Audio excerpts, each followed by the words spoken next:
Today we're diving into the details of Rachel Reeves' budget statement on October the 30th. We'll cover the key points that could impact you, including the potential introduction of an ISA cap and major reforms to inheritance tax that could target couples. Let's get started. Rachel Reeves, the UK's Chancellor of the Exchequer, is set to deliver her first budget statement in just a few days' time. This is a huge political and fiscal event. It will set the tone for the next 5 years and outline Labour's financial strategy for the UK. Reeves has already hinted at some difficult decisions ahead, and the Prime Minister has warned that the budget will be painful.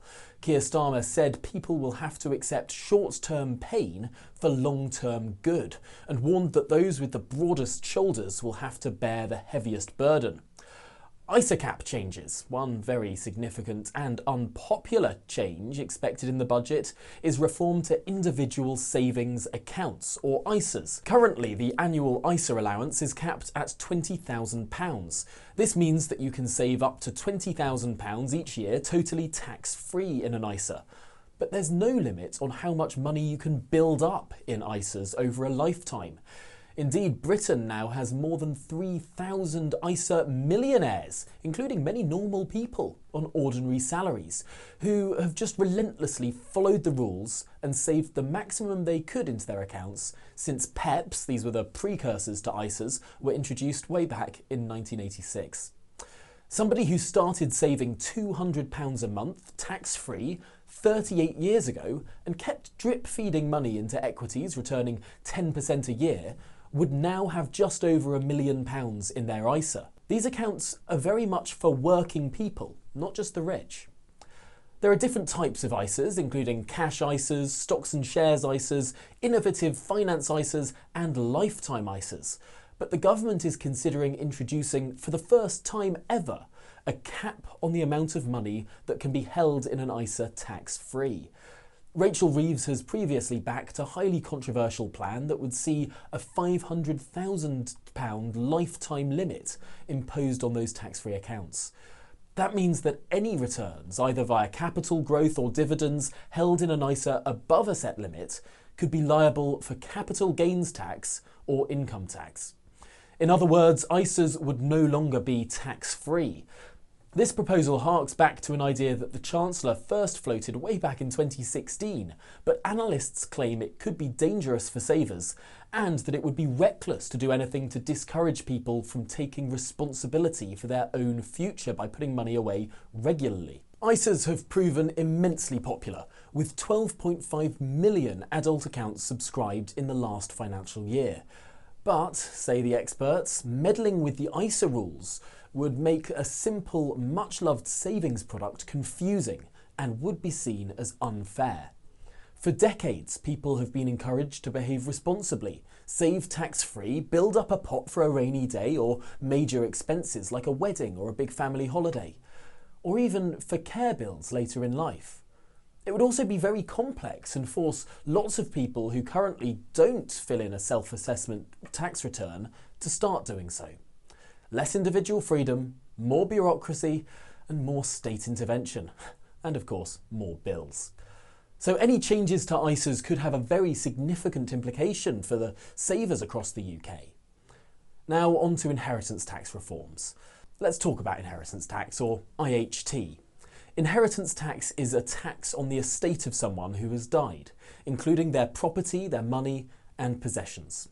The current threshold is £325,000, meaning any value above this amount is taxed at 40%. However, if you leave your home to your children or grandchildren, the threshold can increase to £500,000. For couples, this can be particularly beneficial. If you're married or in a civil partnership, you can combine your allowances. This means that together you can leave up to £1 million tax-free to your heirs. This is because any unused allowance from the first partner to die can be transferred to the surviving partner. Let's break this down with an example. Suppose Mr. and Mrs. Smith have a combined estate worth £1 million. If Mr. Smith dies first and leaves everything to Mrs. Smith, no inheritance tax is due at that point. When Mrs. Smith passes away, her estate can benefit from both her own £325,000 allowance and Mr. Smith's unused allowance, plus the resident's nil rate band if they leave their home to their children.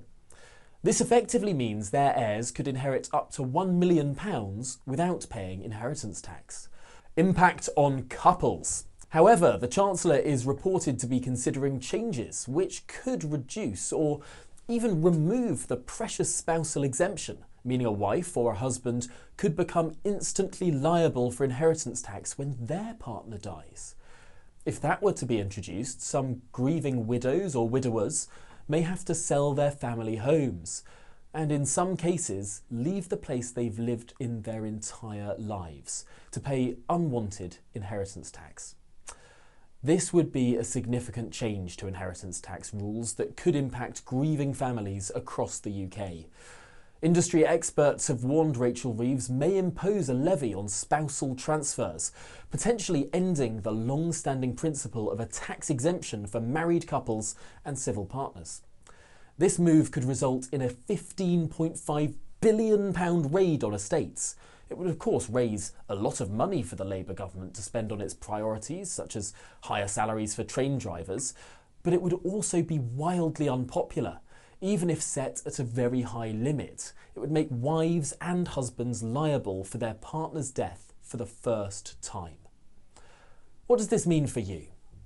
Well, if you're looking to maximise your savings and investments, it's a good idea to make sure you speak to an independent financial advisor. They'll be able to give you professional advice, usually for a one-off fee.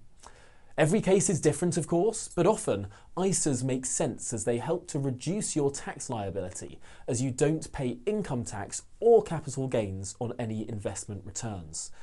Remember, you can split your ISA across different types of ISAs.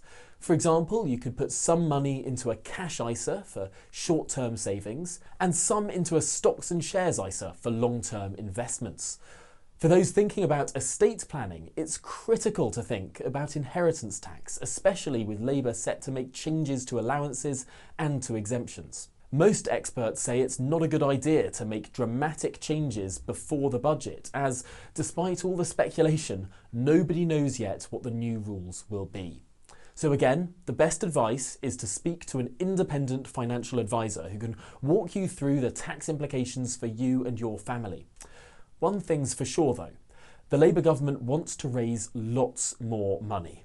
They've made that extraordinarily clear. And they're unlikely to suddenly become more generous and ask you to pay less tax.